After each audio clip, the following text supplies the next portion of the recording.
I think that definitely the indie film community is, I don't know, I find it astonishing when people don't support Yeah, the efforts of people who are trying to like get the word out there, really, because yeah, it's like it's the hard, when you're actually making the films, it's the hardest thing in the world. I mean, making the films is easier than getting people to watch them, so yeah. um That's where the struggle it's is. really Yeah, really really hard. And of course, and then you get your Screen Daily comes into the inbox, and it's absolutely full of stuff that no one's interested in. You know what I mean? It's like, yeah.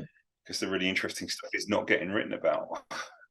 And it always comes down to money, isn't it, in the end? So It um unfortunately it really does seem to be. Yeah. I mean, we can touch upon I mean, interesting. the big movies, they spend as much on promoting a movie as they do on making it.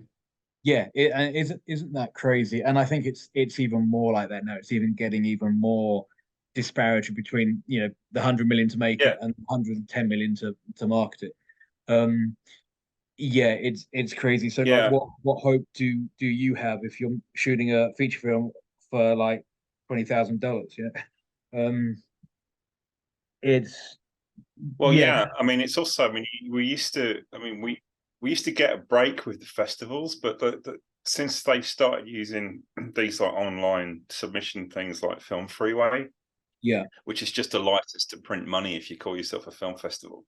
I yeah, mean, there's like hundreds and hundreds of festivals now that are just a joke, like monthly online sure, awards or whatever. And you get these like indie films that no one's heard of, and like the posters absolutely covered in laurels. You can't even read them. There's so many of them, you yeah. know, and it's just devalued it completely. I It's just, I kind of think it has, yeah.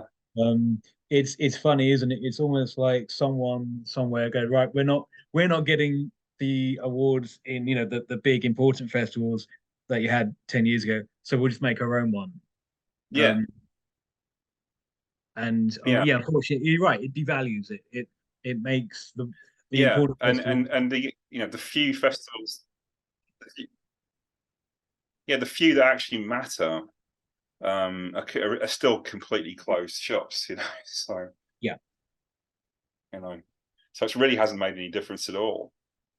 Um, but yeah, so I mean, to some extent, our best hope is art house cinemas, little independent yeah. family-run art house cinemas, and people like yourself and the Film Carnage, website who are willing to write about it, willing to tell people about it.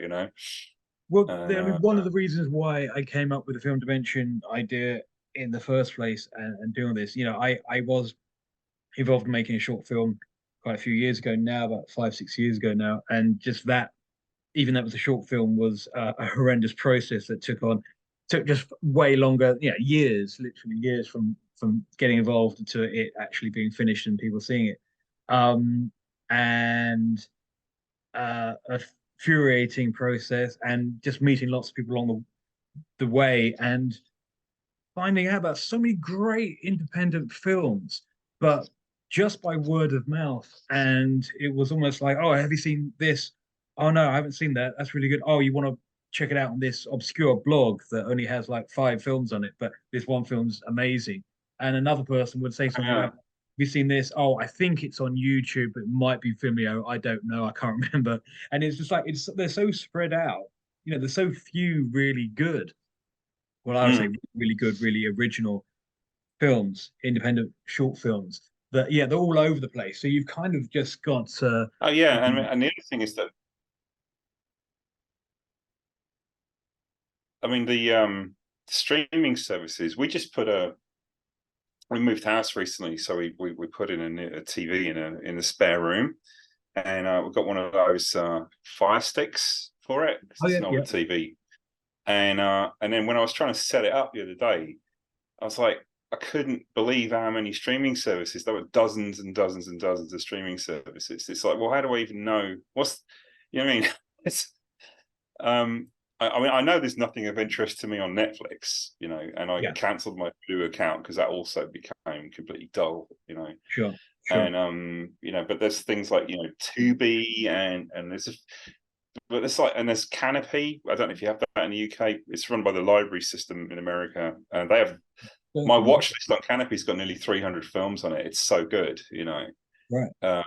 But it's like still, I mean, the reason my watch list is so big on Canopy is mostly because I'm adding films that I know about or that I've already seen and I want to see Yeah. again, or you know, it's not. I'm still not getting that many new things Mm. coming through. And it's not that. I mean, sometimes I very often I will watch something that either I've heard about or that's maybe been made by somebody that I'm interested in, and it turns out to be great. And I'm like, why didn't I know about this sooner and everything? And then I'm like, well, the reason I didn't know about this sooner is because it took this long for me to find out about it because Yeah. nobody was talking about it. You know, It, why not? it almost seems, I mean, I don't know, maybe just I'm not in the right circles. I don't know, but it's kind of, in a way, it's refreshing to hear you saying this as well. It seems it's easier to find out about an independent, slightly more obscure band via the amount of different radio stations there are for different genres of music than it is for independent film to sort of get out there and actually be discovered and watched by, you know, a couple of thousand people. They're really into films, but that aren't somehow related to the friend Yeah. of a brother of someone who made it. You know what I mean? It's like there's not, I'm not aware of loads of Oh services yeah. And that tell me about new films. you know, to be honest as well, you know, the biggest difficulty is always distribution. You know, and Yeah, I mean, getting stuff shown in cinemas is not as hard as people think it is. Not in the States anyway. sure. Um, because of the way. So I don't know if you know how Hollywood studios work with cinema chains, I mean, but do explain. basically they take 100% of the tickets, you know, and the theaters only make money out of you know, refreshments, Yeah, concessions, whatever you call it, and that's the way they make all their money, like popcorn and Pepsi. That's why it's so expensive because they yeah, have to pay everybody out of that, you know. And so we've done things like we've gone to like cinemas and small cinema chains that maybe have like 10 in one state in the US or something, mm, and said, look, we'll do 50-50 split on the door with you, you know, mm. which means if anybody comes in at all, you're actually making more money than you would be if Star Wars was playing here. You Yeah. know? How crazy is that? And yeah, and they always have empty screens, especially in the Midwest, because you know, the flyover states are just ignored by, you Yeah, know, LA and New York and everything. And so what actually happens is that we have pretty good theatrical runs in really nice cinemas, and we make money out of it, you know, mm, and not a lot of money, but it's not enough to pay off all the investors. But it's something, you know, sure. and then you have the collective experience of seeing your film in a theater. Um, of course, this is an avenue that's only really open to feature films, though. You know, Yeah, short films don't have the same clout with theaters. You know, yeah, yeah, yeah, um, so it's. I mean, yeah, it's really really hard. I mean, of course, you know, in the UK, one of the reasons I left the UK, in all honesty, was the funding situation is a joke. it is. Yeah, Uh, because there's this whole idea that like the Arts Council, the BFI or something, like supports independent filmmaking, and it's like, no, they don't. You know, they'd have to they'd have to make 100 times more films than they do to really be able to claim that. yep, And you know, and then when you go there, what they want, they said, well, you know, because I tried to get funding through various channels in the UK like that, and they were like, well, we want to see the script, we want to know who the cast is, and all this sort of stuff. And you know, the thing about filmmaking is, at its best, it's a very organic process, and there's so many people. I mean, like the way they make films for huge sums of money, and they rewrite them and rewrite them, and they write them to death, basically. You know, so hmm, if there was ever a good film there, it's it been gets. missed somewhere Yeah, in yeah, the process. You know, and you know, and it sometimes all you need to write is the basic kind of concept and the basic outline. If you have really talented actors who, you know, who understand their characters, there's, you know, all you really need to do is point a camera at them, you know, and let it Sure. happen. And that can be like the most exciting way to do it, because you don't quite know what you're going to get. And an artistic point of view, if you overthink something, or if you spend too long making something, you get a very set idea of what you want, you know, and then if that can be unobtainable, so you're always disappointed in the result, you know.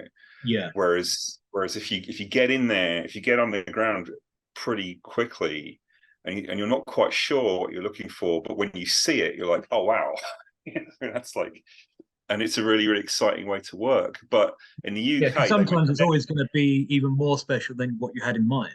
yeah, yeah. I mean, some of the best things that you ever shoot are things that you didn't plan. You know what I mean? Like, but that like crop up in the process. Like, I made a film called Little Johnny Jewel a couple of years ago, and the poster shot, the shot everyone remembers from the film is the sunset. You know, and of course you can't plan a sunset. You know, I mean, Yeah. it doesn't even Stanley Kubrick couldn't plan a sunset. You know, and so we just got lucky one day, and it was the first day that our lead actress was on set, and we were only testing stuff out. And then we were like, I think we've got some good light. Let's go down to the lake and see if we can get something, you know. And then our lead actor, who had never met her, they hadn't met yet, called and said, "Oh, she's in town. We should meet up." And I was like, "Get your ass out to the lake because we're filming," you know. And he Yeah. arrived in the nick of time, and he literally stepped in front of the camera, and we got this amazing shot that would have been impossible to plan Yeah. in advance. You know, you'd have been waiting for months for like that. You know, and we didn't get it again on the rest of the shoot. So if we hadn't got it there and then, we would have Yeah. missed it. And but like things like that, I mean, there's no money in the world can buy that anyway. You know what I mean? You just Yeah. have to be. But if you have a small crew and small cameras and willingness, you can jump in the car and say, let's try and get this, and then you could luck out like that. And if you were doing that with a huge crew that were all unionized, everything, there's no way you could get the shot. Yeah. Because Yeah. They're on their break and that's it. You know, you can't make them yeah. that sort of thing. I mean, is that kind of part of Did you ever see the movie The Bourne Identity? yes, yeah, yeah, of course, yeah. Do you know the story of the guy who made that film, Doug Liman? Um, the producers absolutely hated him and refused to work with him ever again, even though the film was a masterpiece and made huge amounts of money. Right. And the reason they hated him was because there's a scene in the film which is I think it's Matt Damon and Clive Owen, and they're out in a field, Yeah. like they fight face off in this field. Well, that scene wasn't in the script, and the director woke up and he had this idea for the scene, so he just went and grabbed the two actors and grabbed the camera, and they ran out into the field and improvised the scene. He just sort of told them what to do, and it's the most memorable scene in the whole film, and it actually Yeah, adds a lot of soul to that I film, you know? remember it now as Yeah, you're explaining it. Yeah, yeah. yeah. It really brought a lot to the film, you know, when they had that moment. The two characters had that moment together, and the producers were like, "What the fuck is this?" You know, and they wanted to fire him for doing it, you know. Wow. And yeah, so they never wanted to work with him again. There's a whole essay on the internet about how the from making of that film was a complete shit show because of the director, and it's like, and I'm like looking at it thinking, that's what I would have done. Yeah, because that's You know, filmmaking. It is filmmaking. kudos to him for doing that. You know? Yeah, Yeah, yeah, it's filmmaking, and he had an idea, and he went, he did it, and it worked, and it saved the film. It's the best scene in the film. You know. yeah. Absolutely. Is that why you wanted to get into films and make films with the idea of, look, we can on a good day with the sun's out with a bit of luck, we can pick up a camera, have two people in front of it, and go, right, this is the idea, do it, and just go out there and get your hands dirty and do it, rather than attack it from a kind of an intellectual reading about it kind of way. Well, I mean, the first professional filmmaker that I ever met was Derek Jarman. You know, so and I didn't realize it at the time, but the way Derek worked was unlike the way anyone else worked, you know. And his philosophy was like, enjoy what you're doing, and if the film's any good, that's a bonus, you know. Mm. And actually, weirdly enough, I've discovered over the years that if you can make it fun and entertaining, and if you can write, you know, stuff that's deep and emotional and intellectually interesting, people want to do it. They just want to do it, you know, because they don't get to do that very often. You know, mostly they're doing supermarket commercials if they're lucky, you know, Yeah, and yeah, it's like, you know, just to pay the rent. And if you come in there with the scripts and say, well, I'm not quite sure how this is going to go, but this is what I want you to do, they get really excited about it, you know. And when people care about the projects, mm, you can do a lot, you know, you get a lot of bang for your buck, as they say here, you know, yeah, because people want to be involved. And, you know, it's just, and what I discovered, I mean, the reason I came to the Midwest is because there's tons of space, there's really good light, and everything's really cheap. yeah, yeah, And yeah. those three things are actually really, really useful for filmmaking. Yeah, I can imagine. I can imagine they are. Do you Yeah. I often, when I speak to UK based filmmakers, I often talk about this thing that I don't understand why everyone wants to make films based in London when there's so much of the UK they could use. Would you say it's similar in Yeah. the United States, that if it's not in New York and if it's not in Oh Los yeah. Angeles, California, then it's almost kind of like, why are you shooting here when, as you said, you could make a film cheaper, amazing landscapes. Oh Um, yeah. Yeah. Well, I mean, I'll give you an example. So the newest film, the next one that's in the can now, a film called Mania. The first chunk of that film takes place in New York. So we went and shot in New York for a week, and it cost $25,000 to do that. well, And the total budget for the film is $60,000, and the rest of the film, including pre-production, post-production, and a month worth of shooting in Iowa, was, you know, was 35. wow, wow, So, you know, and we were like working, and also we were out in situations where like it was so difficult and intense. I mean, obviously, because some of the story is set in New York, we had no choice, you know, because you can't, you know, 14th Street subway station is not available anywhere else, you know, or yeah, yeah, you know, the Manhattan skyline is, you have to go to New York to get it, you know. So there were certain reasons why we did that, and you know, it's great, but it's like the stress and the expense of just shooting in New York for a week yeah. was, I mean, it was actually still easier than filming in London, to be honest with you. Okay. Oh yeah, I mean, you don't need permits to film in New York. It's really weird. So, but in London, you need permits to do anything. Yeah. Yeah, yeah, I'm um, sure. Literally, it's insane, the situation, the permit situation in London, and so yeah. I mean, if I was going to make a film in the UK now, um, I would probably not choose to shoot in London, or if I Yeah, did, I would kind of, I would do the essential stuff there, but you know, interiors or anything that you could do literally anywhere else, I would do yeah. anywhere else, you know, just Well, to save money and have more time. absolutely. I mean, there is a kind of a bit of a I don't know if I want to say the word underground, but there's like a horror scene based around Portsmouth at the moment. There's a couple of different filmmakers that make all their films based in Portsmouth in the UK. Um, and again, just why not? There's, you know, so many different cities that could give you a different look. And I guess is, I suppose what I'm getting at is a lot of, Mm. even in indie film film circles, where excuse me, where they just do it because it's always been done that way. You know, and it's just like, well, Yeah, this is the way you do yeah. it. And does that still exist?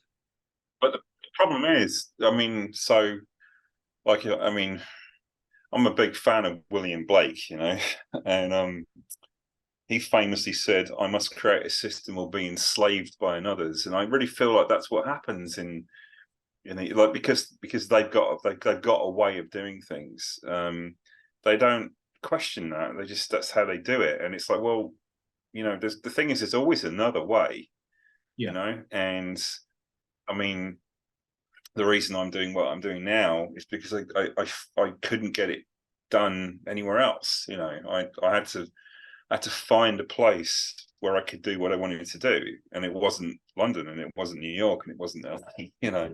And No, that's brilliant. I mean, the fact that you're going to make these films, whatever it takes, that you're going to yeah, do what you want to do, and if it means moving country, then so be it. But by making that leap, it's probably given you a whole load more insights, opportunities to create something that, as I said, if you were stuck in oh, London, you just wouldn't oh, wouldn't it's have got. unbelievable. Oh yeah, I mean, so the example I love to use for this is there was another scene in Little Johnny Jewel that required the use of an ambulance, and when I was preparing for the scene, when we were doing the budgeting for the scene, and my head immediately did what I would do if I was in London, which is like call the ambulance service and find out how much it's going to cost to rent the ambulance for the time you need it. Yeah, That's automatically what you do. And I'm sitting there thinking it's going to cost like maybe 1,500 an hour or something. It's going to be really expensive to do this, and I'm trying to figure it out.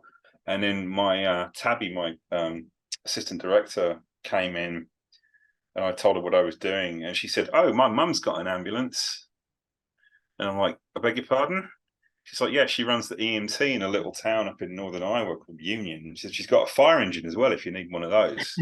wow, And so we got it for free, yeah, and for as long as we needed it. And it was like, and like, there's no way that would happen in yeah, London or New York or LA, and I realized that's that's why this is going to work, yeah, because yeah, yeah, when you're a big fish in a small pond, everyone's interested in you.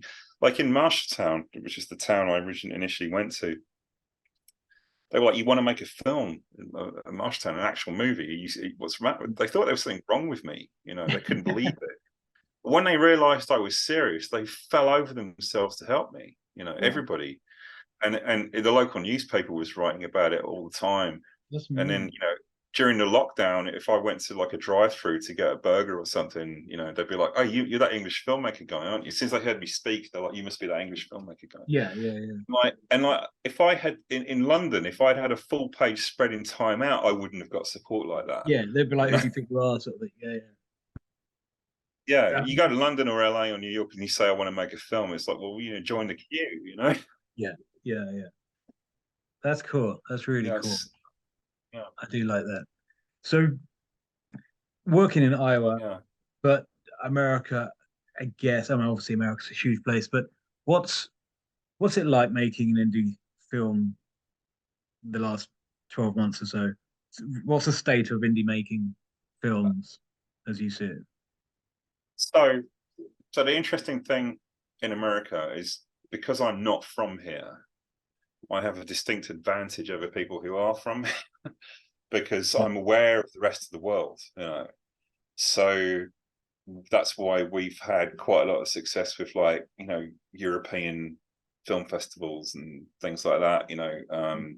We got some really cool awards. Like I won the Jean-Luc Godard Award a couple of years ago, the last one given during his lifetime, actually. wow. And then last year we got an Alfred Hitchcock Award in Yeah, that's Paris cool. and things like that. And it's like, and the people the indie filmmakers working in America, it's the same thing. They are kind of caught up in what they think is the right way to do it. And so you get this really weird thing, like there's an awards ceremony in Iowa. There's this thing called the Iowa Motion Picture Association, and they sort of so you have to pay an entrance fee to submit your film, Hmm. and then you get like nominated for like best film or whatever. But of course, you know they only get to choose from the ones who actually paid the fee to enter. Yeah, yeah, yeah. You know what I mean? So So you might have made a masterpiece, but if you didn't pay your $75 entrance fee, you're not in the running, you know. And this, of course, is just how do you take that seriously? You know, so what you wind up with is you wind up with a lot of backslapping between the people who paid the fees. Yeah, someone who's got $75 could win. Yeah. Which, of course, is not absolutely got no relationship whatsoever to whether or not a film's any good, you know. And so there's a lot of that around, and there's a lot. So there are a lot of people who think that there's a certain way of doing things, and the other thing, which is a big conflation and a big problem in my opinion, and I don't know, it may well be the same in the UK now, is that people are increasingly thinking of movies and television as the same thing. You know, it's like film and TV in the same sentence. Sure. Now, if I said TV and theatre in the same sentence, so people will be like, but it's not the same thing. Yeah, you know, it's like, no, but film's not the same thing either. You know, I mean, cinema is distinctly different from television and always will be. You know, it is interesting how I don't even watch TV. Yeah, people seem to that were making films or short films a few years ago and now also writing TV shows as well. It's certainly from a writing point of view. Yeah, I come across that a lot. So when I remember seeing that film and even at the time when I first saw that film, thinking, you know, if I was going to do a parallel plot with minor characters from Shakespeare, I would have chosen the Three Witches from Macbeth. You know? Yeah, and so that's what I'm doing. So if you could imagine, so Macbeth set in 19th century Iowa, and all of the male characters are played by female actresses. So there are no men in it at all, and it's a parallel plot. The parallel plot itself is influenced by Joseph Conrad, you know, Hearts of Darkness, which was also the inspiration for Apocalypse Now. Yeah. So basically, it's an all-female comedy Apocalypse Now parallel plot with Macbeth. So it has both Apocalypse Now and Macbeth in it. And it's, I think that sounds witches who are on the run from a witch finder, and they're also trying to put a stop to a particularly nasty, evil witch who turns out to be Lady Macbeth. You know, so it's completely nuts, basically. And I would pay to watch that.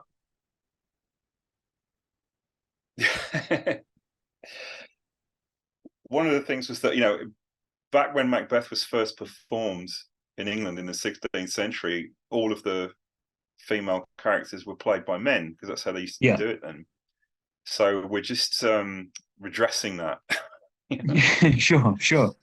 Oh yes, and our Macbeth is of Mexican heritage as well. Of course, why not? You know, do you know what? I think that's such the great thing. The great thing about Shakespeare is that you can do that. Yeah.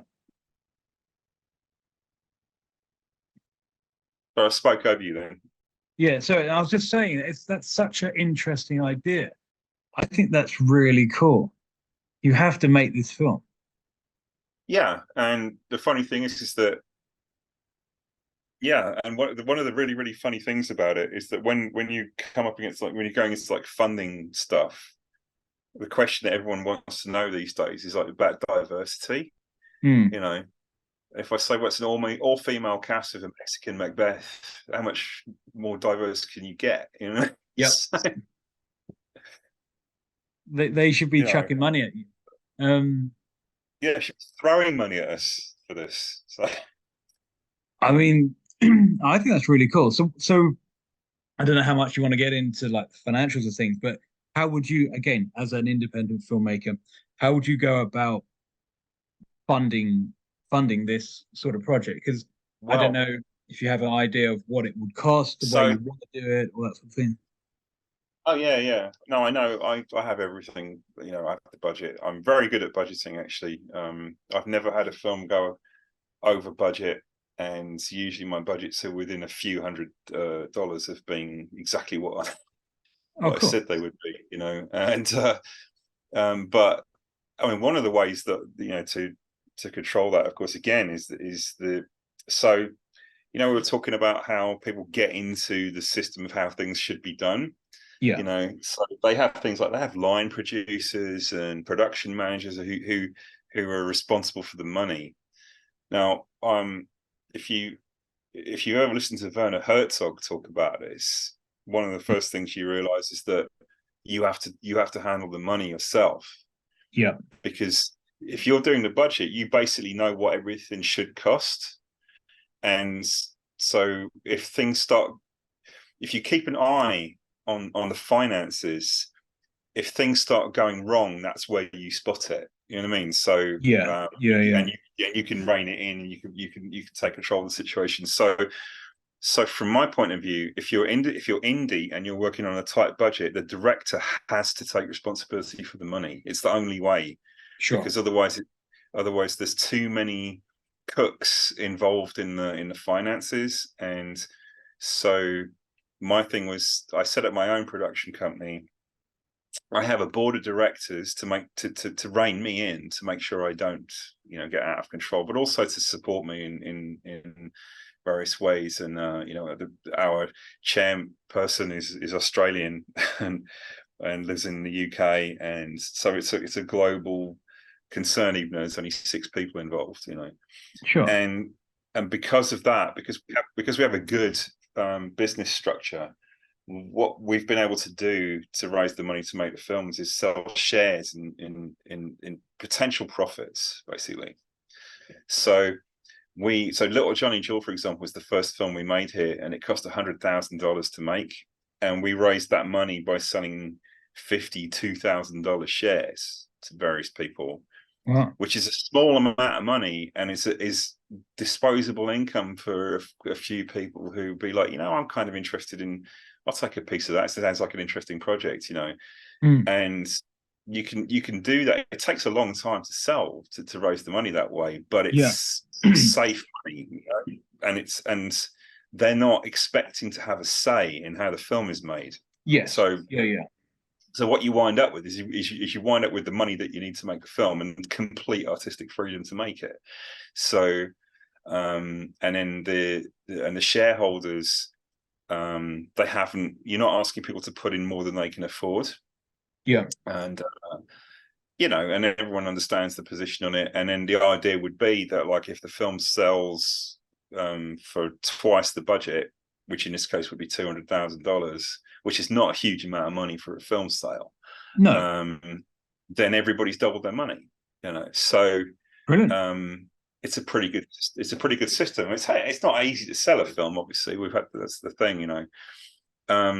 So that's the advantage of it. And in America, there's no kind of, people are allowed to spend their own money the way they like. And there's Yeah. no restrictions on that at all. As long as you're open and above board about it, and you have a good system, and you have reliable people in place, Hmm. there's not really an issue with that.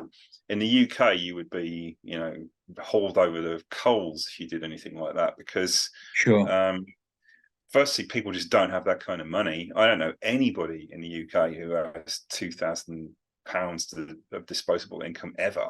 you Sure. know, um, it's just not a very normal thing for most people in the UK, unless they are involved in some kind of business. Yeah. And people who are involved in business always want to say, they always want to cut. I mean, they want Yeah.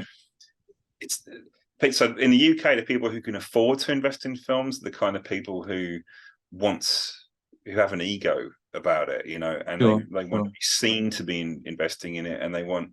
This is not always. This is a huge generalization, but they it's harder to get people to just throw a bit of cash at something, over there. Yeah. It's much easier to do that in America. And like I say, the result is, if you have the endurance for it, you can raise the money to make the film. So we raised 100,000, then 40 grand for the next one, 60 grand for the one after that. You know, so we've raised $200,000 just through private equity. You know, and That's really cool. you know, and I couldn't have done that in 10 years in the UK. You know, there's just no way. So, you know, the only way to raise serious money like that in the UK is to go to people like the BFI and to go to, you know, people, you know, Film 4 or, you know, people with like serious resources. And the problem with that is that then you don't get to make the film the way you want, you know. Yeah, and they have control over where it gets Yeah, screened. and you know, yeah, I mean, so my friend Carol Morley, she's made a couple of films now with the BBC being one of the investors in the film, and they own a huge chunk of the film, you know, and it's like, well, they haven't really done anything; they just put up some money, you know, and but people expect ownership from that, you know. But in America, it's different, you know. If they don't care, if you go to them one day and say, "Here's some money that you've earned from that share you bought," they'd be like, "Oh wow, that's really cool," you know. And that's literally no one's ever asked for their money back, you know. And the other thing, we've actually got a couple of grants as well. We had a $10,000 grant, and we've had a couple of smaller grants. And once you successfully get a grant, it becomes easy to get more grants, you know. So, and also my personal advantage is that I know I'm not competing with Hollywood or the mainstream or any of them. You know. Sure. And so I'm not even trying. I don't care about that. And there's a lot of people here who do think that that's the way you have to do it, you know. And so, and I feel for them because it's just, you know, I mean, I wouldn't want to make a Zack Snyder film even if I had the money to do it. Yeah. It's almost like, I think the way I look at it, again, I equate it to music in many ways. Is if you know, if you're a punk band and you're making the music because you're playing small venues and you're just out there living the lifestyle and doing it, then yes, you could be signed to a major label. But you're right. It's like, would you actually sign to a major label if, like, right, okay, you're not going to make the music you want anymore. You're going to become some mainstream kind of band. Same thing with movie makers. Like, if you're making an independent film, why have the aspiration of you're going to throw it all out and make a popcorn big budget movie but just has nothing to it just because you get money thrown it? Oh yeah, yeah. I mean, and that attitude goes all the way down to, you know, the equipment that you purchase, you know, and you know, I mean, I still make films with my ancient Canon DSLRs, and for a very specific reason. You know, I was a collector of vintage lenses, and there's not that many cameras you can mount, film cameras that you can mount them on, you know. And I don't need autofocus for filmmaking. You know, it's not a thing at all.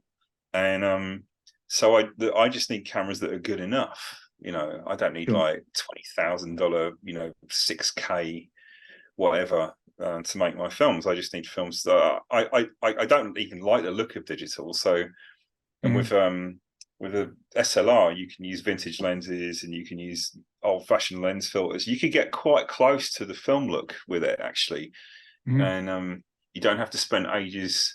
And we actually have I have a 35mm camera that my dad bought for me when I was 9 years old that I still use, you know. Wow. And so I can shoot stills on that using the same lenses that I'm using on the DSLR, and I can use the 35mm as a sort of like to test the focal lengths and the depth of field and the color grading and all that sort of stuff. And what I wind up with is something that looks like a lot like film for not very much money at all, you know. Sure, you find a way. I think we bought both of our cameras secondhand for about $500 each, you know, the two main ones that we used. And nobody's ever, I mean, we've shown them at theaters, they've been shown at festivals, and nobody's ever said that there's an issue with the quality, you know.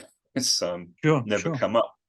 So, and that comes down to just having a few photography skills, really, which I was fortunate enough to have. I'm old enough that I, you know, learned photography on 35mm cameras, so I hated video because it just wasn't good enough quality. And then the day they made a camera where you could shoot the same quality video that you know what I mean. For me, that was like the days arrived. That was like that's the breakthrough I've been waiting for, and that was 11, 12 years ago now that they invented those cameras, and I've had no reason to replace them. Sure, they're still doing what I need and what I want. So, and it's like with, as you say, you compare it to music, and it's like, well, if you're really serious about it, like if you play guitar or whatever, it's not about how great the guitar is or how expensive it is. It's about whether or not you fall in love with it, and yeah. you know what I mean? And, as an artist, you have a relationship with with the tools that you use, and that's more important. And so whenever I see on the film sets people just rented a box of lenses, it's like, well, you don't have your own lenses. You call yourself a filmmaker and you don't have your own lenses. Give me a break.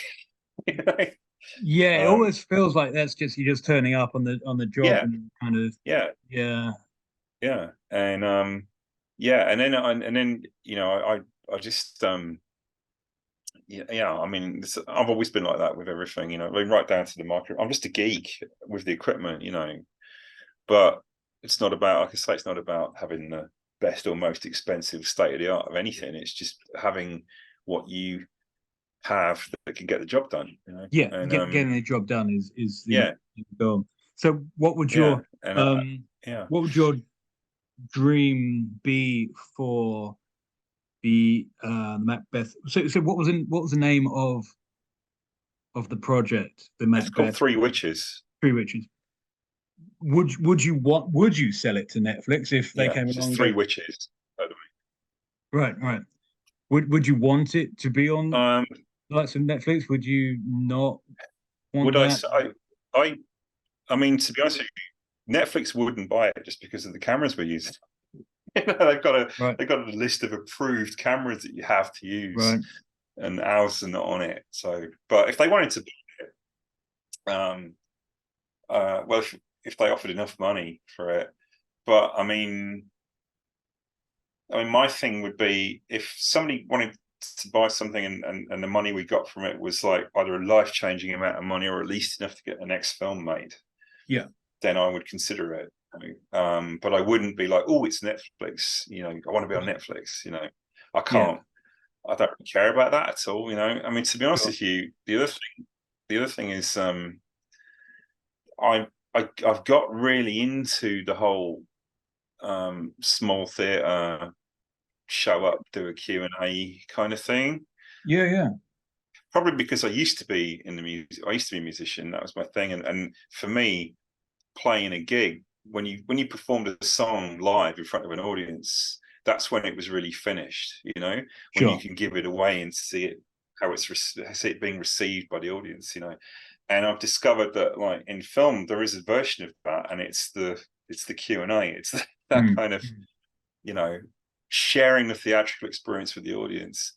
And so that's kind of, I mean, instead of chasing distribution deals and streaming deals and all this sort of thing, what I've actually got is I've researched a list of like 100 art house movie theaters all over the US. And my intention being to call every single one of them and say, do you want to show our film? We'll do take 50 on tour, and we'll show up, and we'll drive down, and because the other thing is that you get used to long drives when you stay in the States for a while, I bet. We drove to New York and back. I've driven to New York and back many times, it's how long does that take?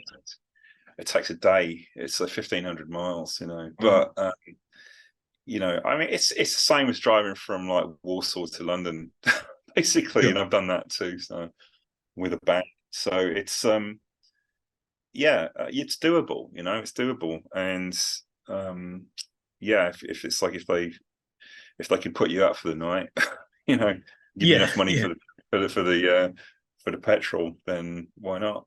And it's Yeah, so I don't know. I mean, I had this funny relationship with it now. I think I'd rather do that. I'd rather stay involved with Yeah, with the films. do you know what? That makes perfect sense. It really does, because again, you're meeting people that Yeah, have watched it and asking what they think. They're talking to you about it, like people actually care but rather than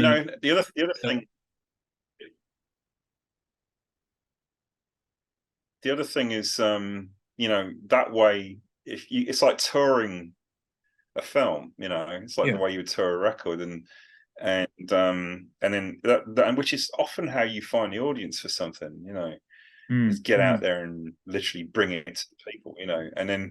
And if they want to watch it again, I mean, you can just put it on Amazon for free, or Yeah, whatever. And one of the things that I has been we've made these films, and if we could put them on YouTube or Vimeo and just put them out there for free, I would.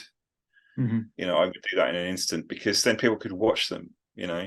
yeah, Um, but we have, we have screener links that we can only send to specified people and things like that. And the problem is, of course, is that we do need the films to be able to make money somehow. yeah, If they can, we need to do that. So we can't just give things away for free, all the time. And yeah. I mean, and I that wish has a we cost to making it. could. So yeah, obviously. But if we posted a film on like Vimeo and just posted the link on Facebook or something, 100 people would see it within a week. Hmm. And at least, which is like, that's like a theatre's worth of Yeah, people seeing film all over the world, and you never know what's going to come from that. And so I would love to just be able to do that, and it's really difficult because we have shareholders, and like, well, how would you make money if you post it for free online? And I can't answer yeah, the question. yeah. That is a um, problem. so I mean, maybe there's, I mean, as soon as you have to make money, you're limited really in what you can do and how you can reach people. And but I'm always looking for a way around that. you know and I mean, the best possible way around that would be if revenue from the films was not how you made your money. Yeah, So if you were getting grants, if you were getting funded somehow. And this is something which is very much the culture in the UK and the US, but not necessarily everywhere else. And I've been corresponding with Ken Russell's widow, Lizzie. okay, And and Ken Russell, when I was a kid, he was like, he was the big name in British filmmaking, sure. one of the greatest post-war filmmakers of all time. You know what I mean? And certainly one of the greatest in Britain, if not the greatest. And yet, towards the end of his life, he couldn't get funding for his films. He was making films in his shed with his friends Yeah, yeah. because the UK film industry would no longer fund him. And it's like, it's freaking Ken Russell. This is Ken It's Russell. funny, isn't it? How How dare you not give him money to make films? yeah, just people fall out of favor for whatever reason. They don't think they're Yeah. bankable anymore. They don't think market wants what they're producing, all that sort of stuff. And yeah, it's almost And doesn't matter. if you look at the current, I mean, right now, um, Britain probably has the top half dozen filmmakers in the world. I mean, Jonathan Glazer's just been nominated for Oscar for his new film Zone of Interest. Jonathan Glazer's a genius. I mean, he's made four films, I think now, and three of them are masterpieces, and the other one's really good. Yeah. Mhm. and you got Carol Morley and Lynn Ramsey, Sally Potter, Francis Lee. And I think almost all of them, I'm not sure about Francis Lee, but the rest of them, they've all had to go and make films in America just to get money, because the British Yeah, film industry won't support them. And it's like, how can you not support someone as good as Lynn Ramsey? You know, that's it's insane. from the very limited stories I've heard from people I've known, got to know, still friends with, who've approached BFI for funding for their shorts. Some of them who actually did get some funding. They, even the ones that got funding, never speak of it Hmm. in a positive way. It's always been a battle. It's always been, yeah, you get a little bit of money, but the what comes with that and the kind of jumping through hoops and ticking boxes and all that sort of stuff, it's like if they could have done it any other way, they would have, you know. Um, and yeah, it's such a But shame. the box ticking thing is absolutely, the box ticking thing is a disease of, you know, public funding in Britain. You know, Yeah, it's I went through that when I tried to make Mania in the UK 10 years ago, and I remember I had a script meeting with the BFI, and what they said was astonishing to me, because they said their problem with the project was that they said it wasn't diverse enough. Now, this is a film where, like, the lead, most of the lead characters are female, and mhm. also the, the the mother of the lead character is in a wheelchair. So and they were like, we can't do this, and we can't fund this because it's not diverse enough. And I was like, well, how do you know whether or not the characters are, black or white or trans or gay or whatever, Yeah, just from the screenplay? You've just decided that they're all like you, that they're all white middle class. You know what yeah, I mean? yeah, yeah. And Just because I haven't specified it, it's like, but maybe that's not how I judge people anyway. yeah, yeah, And yeah. it just, and then on another project, they had the audacity to tell me that my characters were too old. The I mean, same people yeah, said that exactly. to I me. was about to say that because that's what really bothers me about if you get sucked down that hole that you might not want to actually go down of the is it diverse enough? Because, well, what do you mean by diversity? Like, are you talking about diversity with age? Are you talking about diversity in terms of background, economic Mm. status? What do you Class, mean? yeah, yeah, Like yeah. because they were like middle class. You try and get a film made about working class people. Yeah, yeah, set in Sheffield or Glasgow. Like Yeah, you're right. We still don't see it to this day, and yeah, no, no, there's no real diversity in British cinema, unfortunately. not at all, It not at all. it's yeah, it's is a concern. Um, I'm gonna let you go because it's telling us we're running out of time yet again. Um, but it's been fascinating. All right. I really enjoyed our chat today, and I think we should do this again. I'm honestly, and Yeah, yeah. I was I'm really interested in this Three Witches project. I think it sounds brilliant. right. And I want you to keep me updated with I how it's will going. do. Yeah, I will do. I'll send you the screening links for the other films as well. Please, yeah, please do. If I can, if you want me to add them You to the film can dimension, and watch them again, at I'm your gonna, leisure. yeah, no, sure, and Well, I'm yeah. just, Let me know what's happening with it, I'm looking for more content now to add it, literally in the next couple of days, and then sort of relaunch it and push it more and everything else. So anything you've got that you would like to get out there, um, send to me, let me know, and I'll keep you updated with that.